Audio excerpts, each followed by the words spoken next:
राहुल गांधी मणिपुर पर है, लेकिन जब वो वहां पर जो पीड़ित हैं उनसे मिलने के लिए जा रहे थे तो उनका काफिला रोका गया। हमारे साथ मौजूद हैं सुप्रिया श्रीनेट। सुप्रिया जी, आप लोग कह रहे हैं कि राहुल गांधी को जाने से रोका गया, जबकि वहां से प्रशासन और बीजेपी के नेताओं का ये कहना है जाने से रोका नहीं गया, ये कहा गया आप हवाई मार्ग से चले जाइए।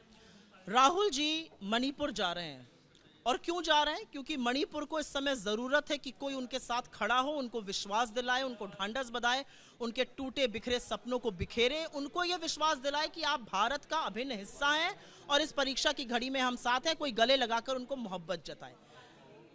प्रधानमंत्री मोदी 2 महीने हो गए मणिपुर पर एक शब्द नहीं बोलते हैं। भारत जोड़ने का जिसने बीड़ा उठाया राहुल गांधी, जो मणिपुर जाने को प्रतिबद्ध हैं, वो मणिपुर जाते हैं, इंफाल एयरपोर्ट से निकलते हैं, 20 किलोमीटर पे उनको रोक दिया जाता है। इसी प्रशासन ने उनको गाड़ी से जाने की अनुमति दी थी। किसका फोन आया कि उनको रोका गया? एकदम से क्यों हवाई जहाज से जाने को कहा गया? एयरपोर्ट पर ही रोक कर कहते। 20 किलोमीटर चलने के बाद कुछ तो बदला।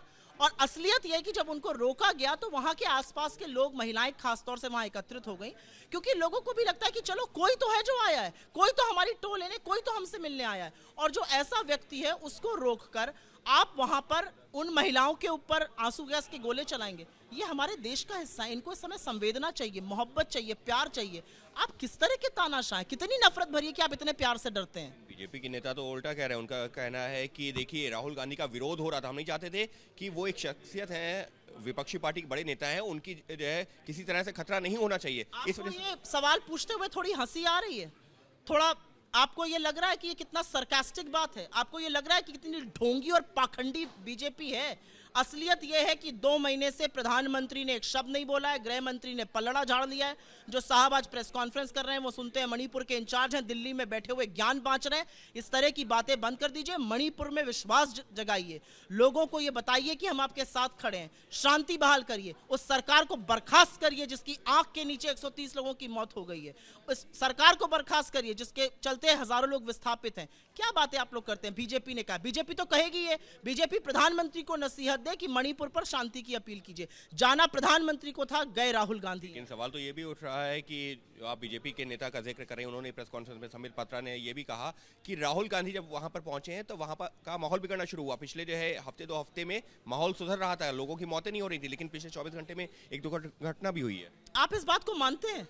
आप उनकी इस बेवकूफी की बात पर मेरा जवाब भी चाहते हैं? मुझे अगर ये दुर्भाग्यपूर्ण नहीं होता तो शायद मुझे इस पर हंसी आती, लेकिन इतने दुख की घड़ी है कि इस पर हंसा भी नहीं जा सकता है। ये हास्यास्पद है, ये दुर्भाग्यपूर्ण है कि भाजपा का एक नेता, भाजपा का एक प्रवक्ता इतनी ओछी गंदी बात कह रहा है। क्या राजनीति हो रही है? जब गांधी नोआखली गए थे तो राजनीति कर रहे थे, जब नेहरू खुद जाके कनॉट प्लेस में खड़े हो गए थे हिंसा रोकने के लिए तो राजनीति कर रहे थे, जब इंदिरा जी बेलछी में नरसंहार के बीच पहुंचकर शांति बहाल की तो राजनीति कर रही थी, जब हम हाथरस जा रहे थे या लखीमपुर जा रहे थे हम राजनीति कर रहे थे। कमजोर के साथ खड़े रहना आपका पहला कर्तव्य और राजधर्म है। आप नहीं निभाइएगा लेकिन हम निभाएंगे। धन्यवाद। यानी साफ तौर पर सुप्रिया श्रीनेट, कांग्रेस की प्रवक्ता का ये कहना है कि जो पीड़ित हैं, जो कमजोर हैं, उनके साथ में खड़े होने के लिए राहुल गांधी जा रहे थे और जो बीजेपी और प्रशासन की तरफ से उनको रोका गया है और इसी वजह से ये पूरा जो है हंगामा खड़ा हुआ है और अभी भी जो है राहुल गांधी उन पीड़ितों से मिलेंगे, ये कहना है सुप्रिया श्रीनेट, कांग्रेस की प्रवक्ता का। सहयोगी कैमरा पर्सन प्रवीण दीक्षित के साथ अंकित गुप्ता, एबीपी न्यूज़ दिल्ली।